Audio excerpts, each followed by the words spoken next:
જે બલ આપે બુદ્ધિ આપે આપે વિદ્યા ને જ્ઞાન,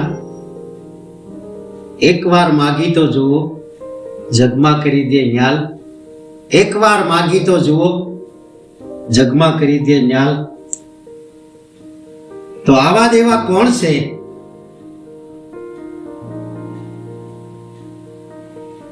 તો કહેવાય છે કે આવા દેવા સ્વયંભૂ લાભેલા હનુમાનજી દાદા છે મહાન. તો આજે આપણે જાણીએ કે આ કળીકાળમાં આ હનુમાનજી દાદાનું સ્થાન ક્યાં આવેલું છે અને દાદા સ્વયંભૂ કેવી રીતે પ્રગટ થયા છે અને કયા ગામ થયા છે, અને આ કેટલા સમય પહેલાનું આ જૂનું સ્થાન છે. તો કહેવાય છે કે આ મંદિરનો ઇતિહાસ 500 વર્ષ પહેલાનો જૂનો છે, પણ મંગલ મૂર્તિ મારુતિ નંદન સ્વયંભૂ ત્યાં પ્રગટ થયા છે. એટલે આજે પણ લાભેલા હનુમાનજી દાદાના નામે બહુ પ્રસિદ્ધ અને અનોખું તેમનું સ્થાન છે. આ મંદિર લાભેલ ગામથી કે 1 કિલોમીટર દૂર અને આનંદ શહેરથી કે 4 કિલોમીટરના અંતરે છે, નડિયાદથી 17 કિલોમીટરના અંતરે અને અમદાવાદથી કે 75 કિલોમીટરના અંતરે આ મંદિર આવેલું છે. અને આ મંદિરમાં જે મૂર્તિ છે એ મૂર્તિ સાક્ષાત્કાર અને સ્વયંભૂ છે. આ મૂર્તિ કહેવાય છે કે 16મી સદીમાં સ્વયંભૂ હનુમાનજી દાદા ની મૂર્તિ ત્યાં સ્થાપિત છે. પણ કહેવાય છે કે આ મૂર્તિ એવી અનોખી અને સુંદર લાગે છે, કારણ કે હનુમાનજી દાદાની સાથે કે રામ લક્ષ્મણની મૂર્તિ પણ આવેલી છે, એટલે બહુ સુશોભિત અને સુંદર લાગે છે. કેમ કે આ મૂર્તિ હનુમાનજી દાદા જ્યારે કે ભગવાન રામ અને લક્ષ્મણજીને ખંભે બેસાડી ને જ્યારે પર્વત પર લઈ જતા હતા તેવી ઝાંખી દર્શાવે છે. હવે આપણે જાણીએ કે આ મંદિરનો અદ્ભુત ઇતિહાસ. તો આ મંદિરના મહંત એટલે પૂંજારી પાસેથી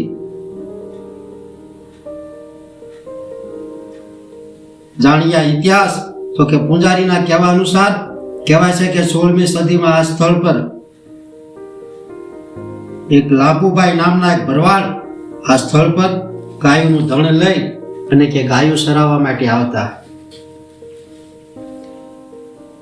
તે દરમિયાન તેમની પાસે ઘણી ગાયો હતી, એટલે ગાયોનું મોટું ધણ હતું.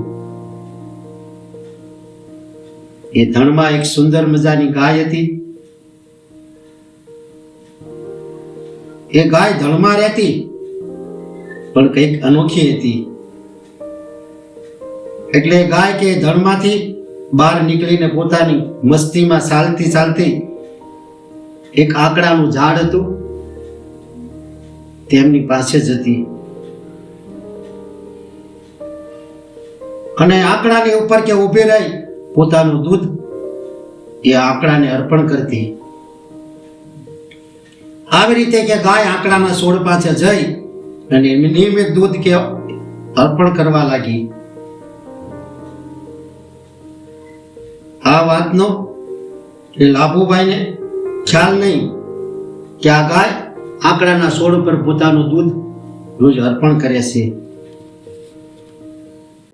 પણ લાભુભાઈ તો કે સાંજ પડતા એ ગાયોને લઈ અને પોતાના ઘર તરફ જાય અને સાંજે એ ગાયોને દોવા બેસે. એમાં ગાયોને કે દોતા દોતા એ ગાયનો જ્યાં દોવાનો વારો આવે અને ગાયને દોવા બેસે તો ગાય બરાબર દૂધ આપે નહીં. એટલે લાભુભાઈને થાય કે આજે ગાયે બરાબર સારો નહીં ખાધો હોય, એટલે ઓછું દૂધ આપ્યું છે, કાલે આપશે.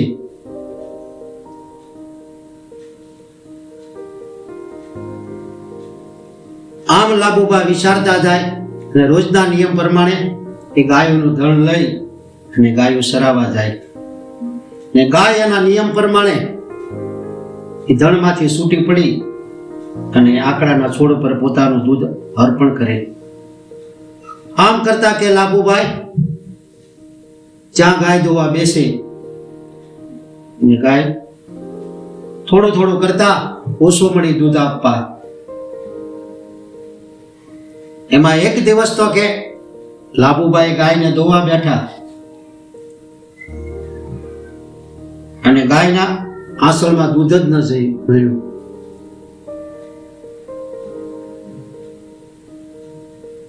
એટલે દૂધ ન મળવાથી લાભુભાઈ તો આછિત અને સખિત થઈ જતા અને કહેવા લાગ્યા કે આ ગાયનું દૂધ કેમ બંધ થઈ ગયું છે?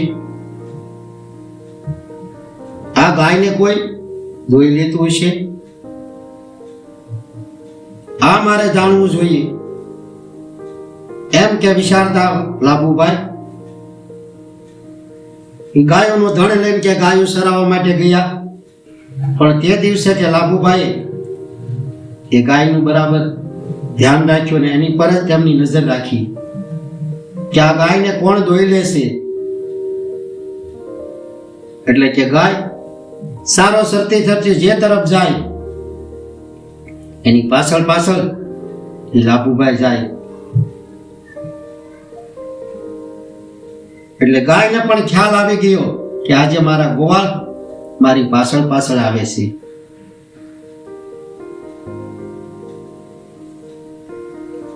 એટલે ગાય એ આંકડાના છોડ પાસે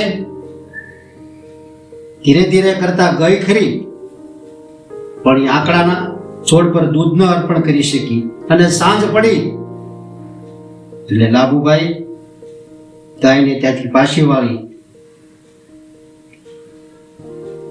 અને લાભુભાઈ એ ગાયનું ધણ લઈ અને પોતાના ઘર તરફ આવ્યા અને રોજના નિયમ પ્રમાણે ગાયને દોવા બેઠા. એટલે ગાયે પૂરેપૂરો દૂધ ન આપ્યો. એટલે લાભુભાઈ કે આજ નહીં તો હવે કાલે તો દૂધ આપશે જ. એમ કરીને લાભુભાઈ ગાયને એ વાડામાં પૂરી દીધી ને વાળું પાણી કરી ને લાભુભાઈ પોતાના સમય અનુસાર પોતાના ખાટલે જઈ અને સુવા લાગ્યા. પણ કે ગાયના મનમાં તો એક જ લગ્ની કે આજે હું આંકડાના છોડ પાસે ગઈ પણ એ આંકડાને હું દૂધ ન અર્પણ કરી શકી. આમ કે ગાય વિચારમાં 10, 11 ને 12 વાગ્યા.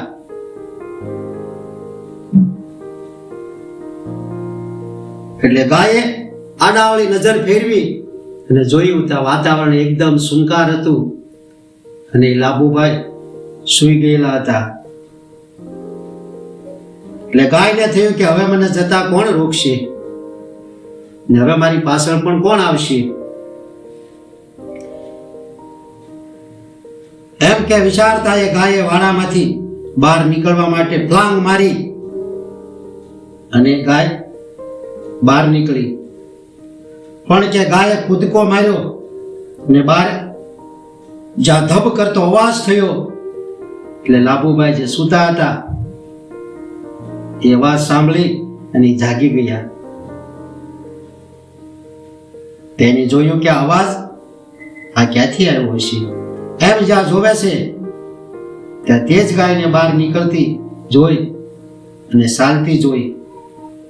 ગાય કૂદકો મારી બહાર નીકળીને ચાલવા મળી. એટલે લાભુભાઈને થયું કે આ ગાય અત્યારે કઈ તરફ જતી હશે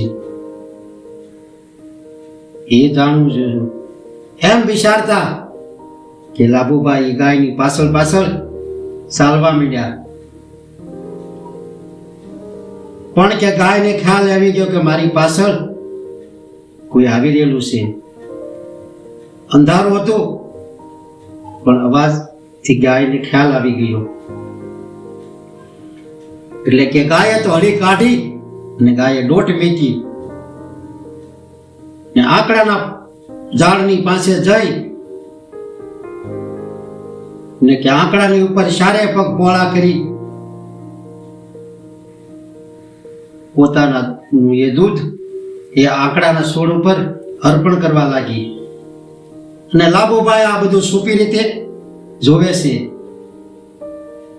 કે આ ગાય આંકડાને કેવી રીતે દૂધ અર્પણ કરે છે. પછી તો એ દ્રશ્ય જોતા લાભુભાઈને નવાઈ લાગી. અરે આ શું કહેવાય કે આ ગાય આપમેળા આંકડાના છોડ ઉપર આ દોવાઈ રહી છે અને એમનું દૂધ આ આંકડાને અર્પણ કરી રહી છે. આ કંઈક રહસ્ય છે.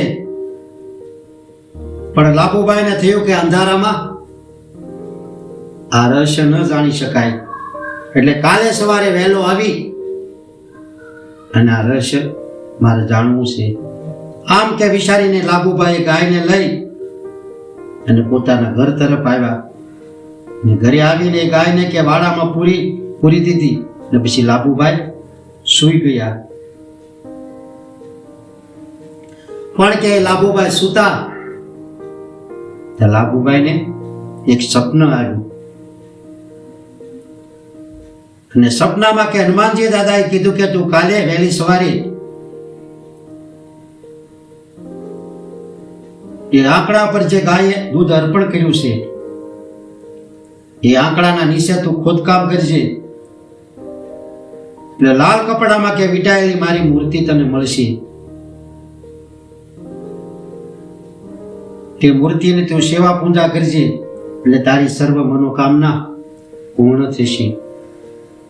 પછી તો કહેવાય છે કે સવાર થતા લાભુભાઈ નાઈ ધોઈ અને કોદાળીને પાવડો લઈ અને જે હનુમાનજી દાદાએ સ્થાન બતાવ્યું હતું અને એની જે જોયું હતું એ આંકડાના છોડ પાસે ગયા. સપનામાં હનુમાનજી દાદાએ કીધું હતું એ પ્રમાણે લાભુભાઈ કે ધીરે ધીરે ખોદકામ શરૂ કર્યું. અને ખોદકામ કરતા લાલ કપડામાં કે વીંટાયેલી હનુમાનજી દાદાની તેમને મૂર્તિ મળી. અને એ મૂર્તિને કે બહાર કાઢવામાં આવી અને લાલ કપડામાંથી કે મૂર્તિ ને લાભુભાઈ બહાર કાઢી અને એ મૂર્તિને કે નિરખવા લાગ્યા. ત્યાં મૂર્તિ ઉપર કે સૂર્યની સોનેરી કિરણ પડી એટલે મૂર્તિ ચમકવા લાગી. જેમ હીરા ઉપર કે સૂર્યનું કિરણ પડે ને હીરાના પ્રતિબિંબ ચારે તરફ પડે એવી રીતે કે મૂર્તિ ઉપર સૂર્યની કિરણ પડી અને એના પ્રતિબિંબ ચારે તરફ પ્રકાશિત થવા લાગ્યા. એટલે આજુબાજુના ગામના કે ગોવાળો એ તરફ જે ગાયો સારતા હતા એની આવું પ્રતિબિંબ જોયું કે અરે આ પ્રતિબિંબ આવો પ્રકાશ આ ક્યાંથી આવી રહેલો છે એમ વિચારતા ગોવાળો એ તરફ દોડતા આવ્યા. ત્યાં જ્યાં લાભુભાઈ જ્યાં મૂર્તિ લઈ અને જ્યાં નિરખતા હતા ત્યાં એ ગોવાળો આવ્યા ને એસો એ મૂર્તિના પાવન દર્શન કરવા લાગ્યા. કેમ કે હનુમાનજી દાદા સ્વયં હું ત્યાં પ્રગટ થયેલા હતા. ને પછી તો કહેવાય છે કે આ વાત ચારે તરફ ફેલાણી અને માનવ મેદની કે ઉમટી આવી ને સ્વયંભૂ હનુમાનજી દાદાના સૌ દર્શન કરવા લાગ્યા ને પોતાની જાતને ધન્યતાના અનુભવ કરવા લાગ્યા.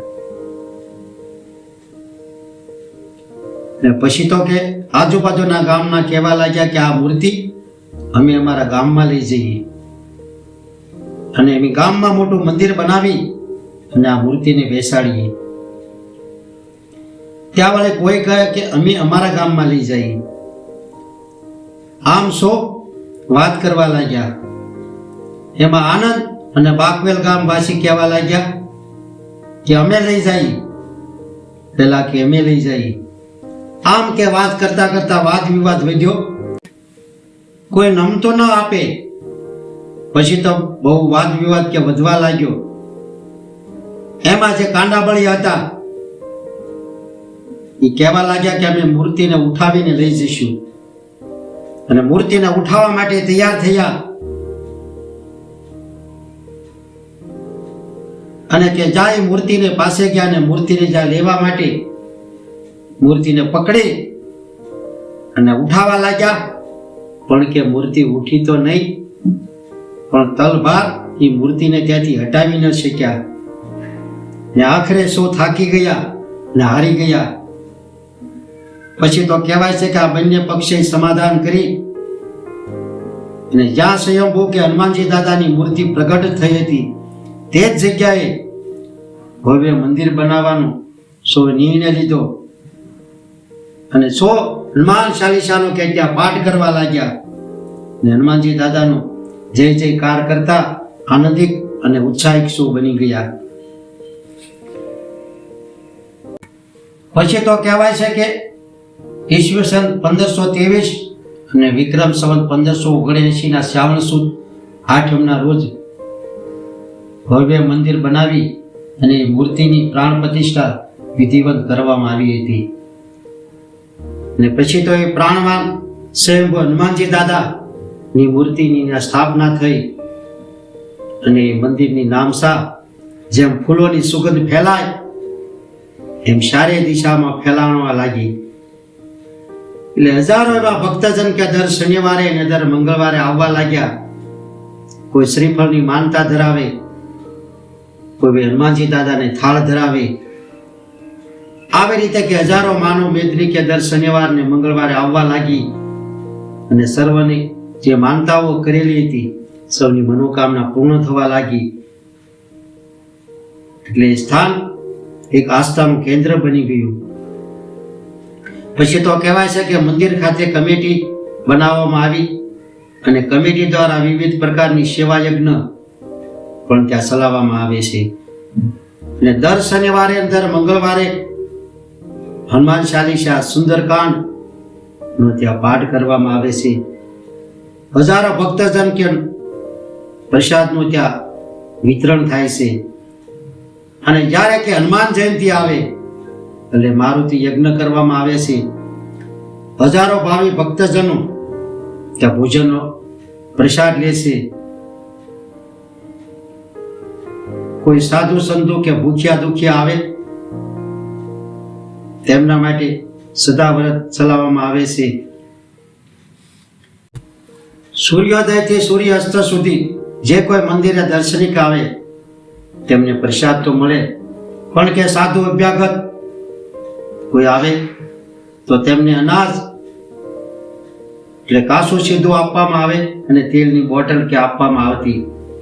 જો કોઈ હવે તો તે જગ્યાએ ભોજન પીરસવામાં આવે છે. આવી તો સંસ્થાની કમિટી દ્વારા ઘણી સેવાકીય સંસ્થાઓ ત્યાં ચાલે છે. એટલે કે કૂતરાને રોટલો નાખવામાં આવે છે, તેમને ખીચડી આપવામાં આવે છે, પક્ષીઓને કે ત્યાં શણ નાખવામાં આવે છે.